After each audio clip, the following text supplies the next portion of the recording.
नमस्कार। आज हमारे पास झारखंड की सबसे बड़ी जनजाति संथाल जनजाति पर कुछ बहुत ही दिलचस्प दस्तावेज हैं। नमस्कार। आज हम इन्हीं की दुनिया में कह सकते हैं कि गहराई से उतरेंगे। और ये वाकई एक बहुत ही गहरा विषय है। हाँ, इन दस्तावेजों में उनकी आबादी से लेकर उनके समाज, संस्कृति, शादी ब्याह के रीति रिवाज और उनकी धार्मिक मान्यताओं तक हर पहलू पर काफी गहरी जानकारी दी गई है। बिल्कुल। और ये समझना दिलचस्प होगा कि भारत की ये तीसरी सबसे बड़ी जनजाति, मतलब भील और गोंड के बाद, कैसे रहती है, उनकी सामाजिक संरचना क्या है और उनकी सांस्कृतिक विरासत कितनी समृद्ध है। तो चलिए परत दर परत संथाल समुदाय की इस दुनिया को समझते हैं। शुरुआत करते हैं कुछ बुनियादी जानकारी से, उनके एक सामान्य परिचय से। जी। सबसे पहले आंकड़ों पर नजर डालते हैं। 2011 की जनगणना का जिक्र है, जिसके अनुसार झारखंड में संथाल जनजाति की जनसंख्या 27,54,723 थी। और ये आंकड़ा इसलिए भी खास है क्योंकि ये राज्य की कुल जनजातीय जनसंख्या का लगभग 31.86% था। मतलब हर 3 में से 1। हाँ, लगभग। ये दिखाता है कि राज्य की संस्कृति पर इनका कितना गहरा प्रभाव है। और जैसा मैंने कहा, भील और गोंड के बाद ये भारत की तीसरी सबसे बड़ी जनजाति है। अच्छा, इन दस्तावेजों में एक शब्द का इस्तेमाल हुआ है, प्रोटो ऑस्ट्रेलॉइड। ये प्रजातीय रूप से इस समूह से हैं। ये सुनने में थोड़ा टेक्निकल लगता है। हाँ, है। आसान भाषा में इसका मतलब है कि मानव शास्त्रियों के अनुसार इनके शारीरिक लक्षण भारत की कुछ सबसे प्राचीन प्रजातियों से मिलते जुलते हैं। अच्छा, और भाषाई तौर पर? भाषाई तौर पर ये ऑस्ट्रो एशियाटिक समूह के करीब हैं और इनकी भाषा संथाली वो तो बहुत महत्वपूर्ण है। हाँ, यहाँ पर एक बहुत बड़ी बात लिखी है। इनकी भाषा संथाली को 2003 में 92वीं संविधान संशोधन के द्वारा संविधान की 8वीं अनुसूची में भी शामिल किया गया। जी, जो 2004 में लागू हुआ। ये किसी भी समुदाय के लिए बहुत बड़ा सम्मान है। इसका मतलब है कि उनकी भाषा को राष्ट्रीय स्तर पर मान्यता मिली है। ये उनकी पहचान को और भी मजबूत करता होगा। निश्चित रूप से। अब इनके निवास स्थान की बात करें तो झारखंड का उत्तरी पूर्वी क्षेत्र, उसे तो संथाल परगना ही कहते हैं। बिल्कुल, क्योंकि वहाँ इनका सबसे ज्यादा निवास है। और एक दिलचस्प बात यह है कि झारखंड में आने से पहले वे पश्चिम बंगाल में ही रहते थे। अच्छा। हाँ, और वहाँ इन्हें साउतार भी कहा जाता है। संताल परगना के अलावा तो अब ये रांची, हजारीबाग, रामगढ़, बोकारो कई जिलों में पाए जाते हैं। मैंने एक और बहुत सुंदर नाम पढ़ा, दामिन एको। डामिन एको। हाँ, राजमहल पहाड़ी क्षेत्र में इनके निवास स्थान को ये कहा जाता है। जी। और इस जनजाति के संस्थापक पिता लुगु बुरु को माना जाता है। ये समुदाय मूल रूप से बसे हुए किसानों का एक समुदाय है। तो ये तो हुई इनकी भौगोलिक और भाषाई पहचान। अब उनके समाज और संस्कृति पे आते हैं। हाँ, जो बहुत ही व्यवस्थित लगता है। हाँ, बहुत व्यवस्थित। संथाल जनजाति 4 हेड यानी वर्गों में बटी हुई है। ये किसी जाति व्यवस्था जैसा है या कुछ और है? ये काम पर आधारित विभाजन ज्यादा लगता है, जन्म पर आधारित ऊंच नीच वाली व्यवस्था से अलग। अच्छा। इसमें 4 वर्ग हैं। पहला किस्कुहा, जो राजा या शासक वर्ग है। किस्कुहाड़। फिर है सोरिंगहाड़ यानी सिपाही।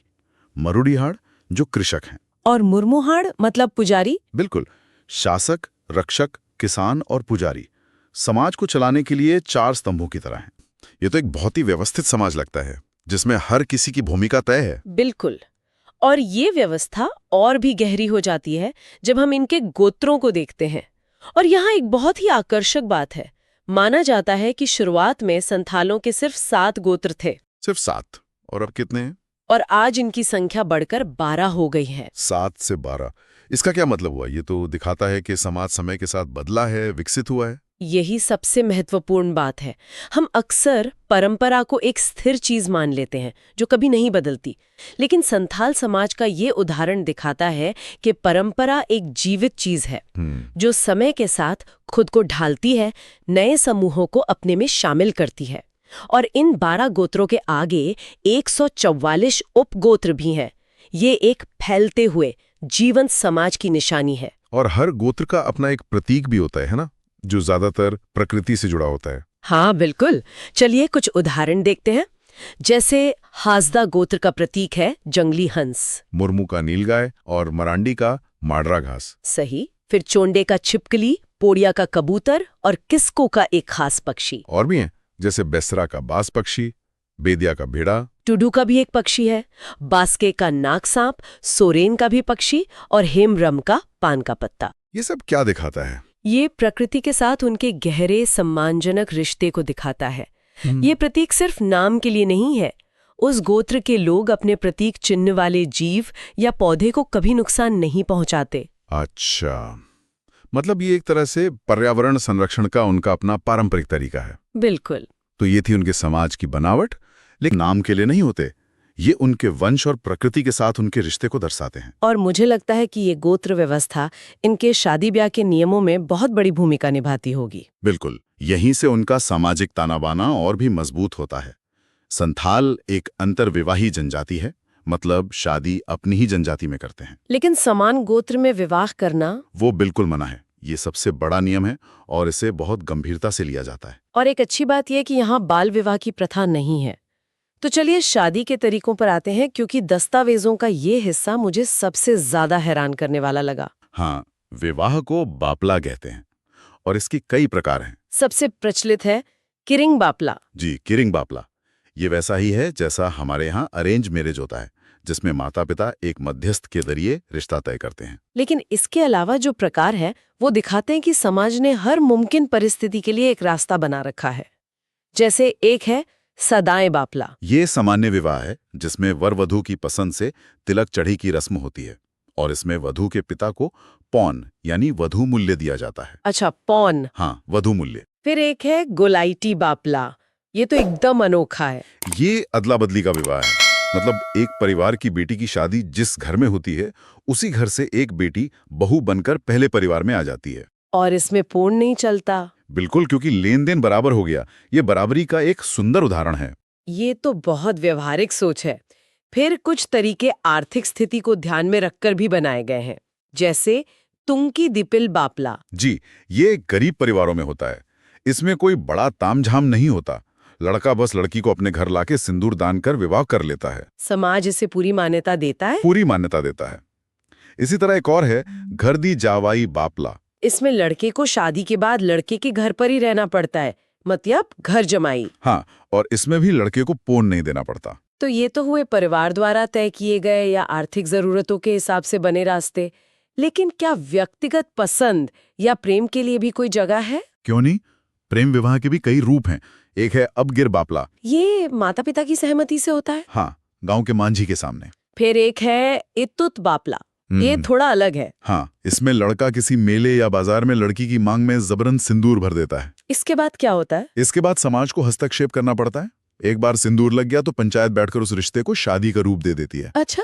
इसी से मिलता जुलता एक और है निर्बोलक बापला। इसमें लड़की हठ करके लड़के के घर रहने चली जाती है, जिसके बाद मांझी द्वारा उनका विवाह कराया जाता है। जी, और अगर लड़का लड़की जंगल भागकर एक दूसरे को माला पहना दे और लौट आए तो वो बहादुर बापला कहलाता है। मतलब ये कि चाहे प्रेम हो, मर्जी हो, मजबूरी हो या हठ, हर स्थिति के लिए एक सामाजिक नियम है। बिल्कुल।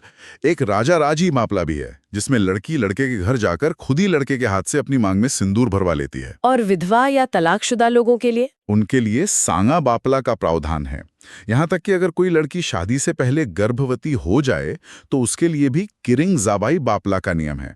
विवाह के इतने सारे प्रकार, ये असल में संथाल समाज के लचीलेपन और यथार्थवाद को दिखाते हैं। सही कहा। वो आदर्शों पर चलते हैं लेकिन जीवन की वास्तविकताओं को भी स्वीकार करते हैं। जब इतने सारे नियम हैं तो उन्हें तोड़ने पर सजा भी होगी? हाँ, अपराध के लिए सामाजिक और शारीरिक दंड का भी प्रावधान है, खासकर समगोत्रीय विवाह या विजातीय विवाह जैसे अपराधों के लिए। और सबसे कठोर सजा है बिटलाहा। ये नाम सुनने में ही भारी लग रहा है। ये है भी बहुत भारी सजा। बिटलाहा का मतलब है सामाजिक बहिष्कार। मतलब उस व्यक्ति से पूरा गांव और समाज हर तरह का रिश्ता तोड़ लेता है। जी, ये किसी भी सामुदायिक समाज में सबसे बड़ी सजा मानी जाती है। और ये सजा सुनाने का अधिकार किसके पास होता है? यहीं से शायद हमें उनकी शासन व्यवस्था की झलक मिलती है। बिल्कुल। हर संथाल गांव की अपनी एक शासन प्रणाली होती है। गांव को ये आतो कहते हैं। आतो? और गांव का मुखिया मांझी कहलाता है, जिसके पास प्रशासनिक और न्यायिक दोनों अधिकार होते हैं। मतलब एक तरह से हर गांव अपने आप में एक छोटी सरकार है, कह सकते हैं। गांव की पंचायत मांझी थान नाम की जगह पर बैठती है और वहीं सारे फैसले लिए जाते हैं। मांझी के मदद के लिए भी कोई होता होगा? हाँ, पूरी टीम होती है। मांझी का सहायक जोग मांझी होता है, जो खासकर युवाओं के मामलों और शादी ब्याह के मसलों को देखता है। अच्छा। और युवाओं के लिए एक युवा गृह भी होता है, जिसे घोटुल कहते हैं। ये घोटुल एक तरह का ट्रेनिंग सेंटर है ना, बिल्कुल। जहां उन्हें अपनी संस्कृति और सामाजिक जिम्मेदारियां सिखाई जाती हैं। बिल्कुल। अब देखिए, ये सारी चीजें समाज का बंटवारा, शादी के नियम, गांव की पंचायत, सब एक दूसरे से कैसे जुड़ी हुई हैं। और यही जुड़ाव उनके त्योहारों में भी दिखता है। हाँ, इनके त्योहारों की सूची भी काफी लंबी है और खास बात यह है कि इनके पर्व त्योहार खेती बाड़ी और प्रकृति के चक्र से जुड़े हैं। जी, इनके त्योहारों का साल आषाढ़ महीने से शुरू होता है। सबसे पहला त्योहार है एरोक, एरोक, जो बीज बोते समय मनाया जाता है। फिर आता है बापरब यानी सरहुल, ये फूलों का त्योहार है। और हरियाड़, जो सावन में तब मनाते हैं जब खेतों में हरियाली छा जाती है। और फिर आता है इनका सबसे बड़ा पर्व सोहराय। सोहराय, ये फसल कटाई के बाद पौष माह में मनाया जाता है और ये जानवरों से संबंधित है। ये बात मुझे बहुत अच्छी लगी। ये सिर्फ अपनी फसल का शुक्रिया नहीं करते, बल्कि उन जानवरों का भी सम्मान करते हैं जो खेती में उनकी मदद करते हैं। बिल्कुल, प्रकृति के हर हिस्से का सम्मान इनकी संस्कृति का मूल है। एक और त्योहार है सकरात। ये भी पौष माह में घर परिवार की कुशलता के लिए मनाया जाता है। जी, त्योहारों की सूची में 2 और नाम हैं। बाहा, जो फाल्गुन में मनाया जाता है, और माघसिम, जो माघ महीने में होता है। त्योहारों और सामाजिक नियमों के अलावा इनकी कला भी बहुत खास है। कौमकठ चित्रकला का जिक्र है। ये क्या होता है? जैसा कि नाम से ही पता चलता है, इसमें कंघी जैसी किसी चीज का इस्तेमाल करके गीली मिट्टी के बर्तनों पर पैटर्न या डिजाइन बनाए जाते हैं। ये बहुत ही प्राचीन और सुंदर कला है। कला का एक और रूप है गोदना। पुरुषों में बाएं हाथ पर सिक्के का चित्र बनवाने का रिवाज है। हाँ, और पारंपरिक रूप से ये माना जाता था कि जिस लड़की ने गोदना न गुदवाया हो उसे विवाह के योग्य नहीं समझा जाता। अच्छा, गोदना उनके लिए सिर्फ श्रृंगार नहीं, बल्कि उनकी पहचान का भी प्रतीक था। तो कुल मिलाकर इनकी अर्थव्यवस्था खेती, बुनाई और चित्रकारी पर टिकी है। और इनके रोजमर्रा के जीवन में चावल से बनी एक शराब का जिक्र है, हड़िया। हाँ, हड़िया या पोचाई, ये उनके सामाजिक और धार्मिक अनुष्ठानों का एक अहम हिस्सा है। भोजन के भी 3 प्रकार हैं।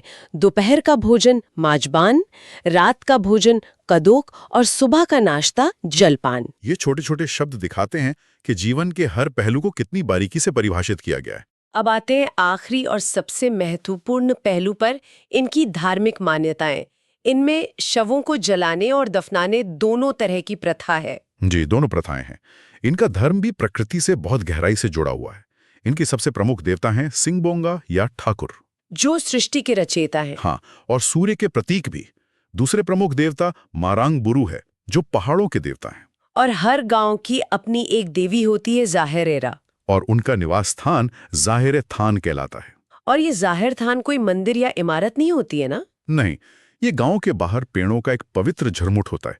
फिर से वही बात, प्रकृति ही उनका पूजा स्थल है। धार्मिक प्रधान को नाइके कहते हैं। और हर घर के अपने कुल देवता भी होते हैं, जिन्हें ओड़ाक बोंगा कहा जाता है। तो आज हमने संथाल जनजाति के इस पूरे सामाजिक ताने बाने को बहुत करीब से देखा। एक ऐसा समाज जो पूरी तरह से व्यवस्थित है, आत्मनिर्भर है और प्रकृति से गहराई से जुड़ा है। बिल्कुल। तो अब समय है एक छोटी सी प्रश्नोत्तरी का। देखते हैं हमने कितना ध्यान से सुना। मैं सवाल और विकल्प पढ़ूंगा। जरूर। पहला सवाल, जनसंख्या की दृष्टि से भारत में संथाल जनजाति का कौन सा स्थान है? ए पहला, बी दूसरा, सी तीसरा या डी चौथा? इसका सही उत्तर है सी तीसरा। जैसा हमने शुरू में बात की थी, भील और गोंड के बाद। बिल्कुल सही।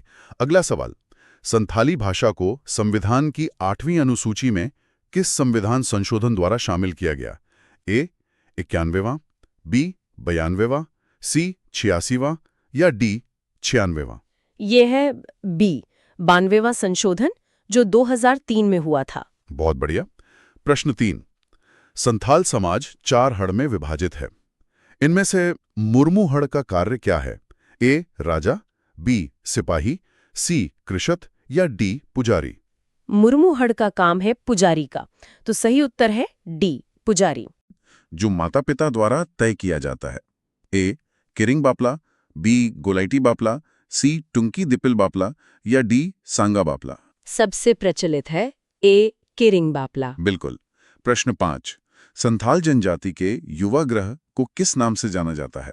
ए धुमगुड़िया, बी गिती ओड़ा, सी घोटुल या डी कोडवा? उनके युवा ग्रह को सी घोटुल कहते हैं। सही जवाब। अब एक मुश्किल सवाल। प्रश्न 6।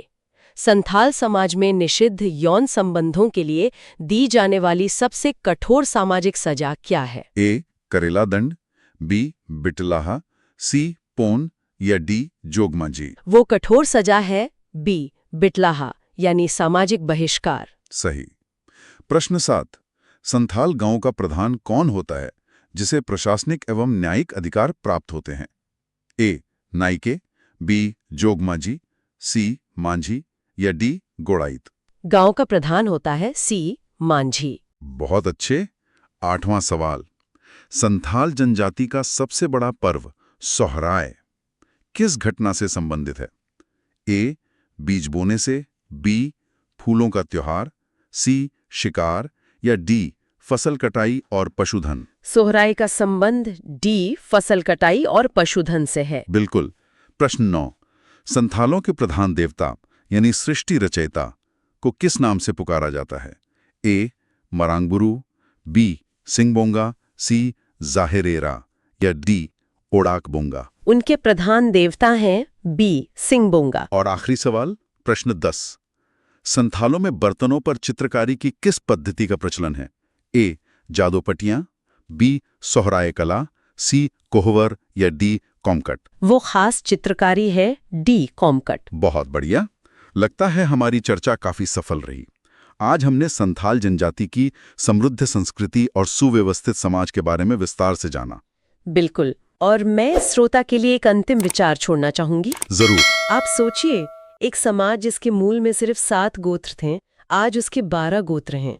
ये सिर्फ एक संख्या का बढ़ना नहीं है, ये इस बात का सबूत है कि परंपरा कोई पत्थर की लकीर नहीं होती। ये एक नदी की तरह होती है जो बहती रहती है, नई धाराओं को खुद में मिलाती है और हमेशा जीवंत बनी रहती है। संथाल समाज हमें यही सिखाता है कि अपनी जड़ों से जुड़े रहकर भी विकास करना और बदलना संभव है। परंपराएं स्थिर नहीं होती, वे समय के साथ विकसित होती हैं। बहुत ही गहरी बात कही। और इसी विचार के साथ आज की ये चर्चा हम यहीं समाप्त करते हैं। हमारे साथ जुड़ने के लिए बहुत बहुत धन्यवाद।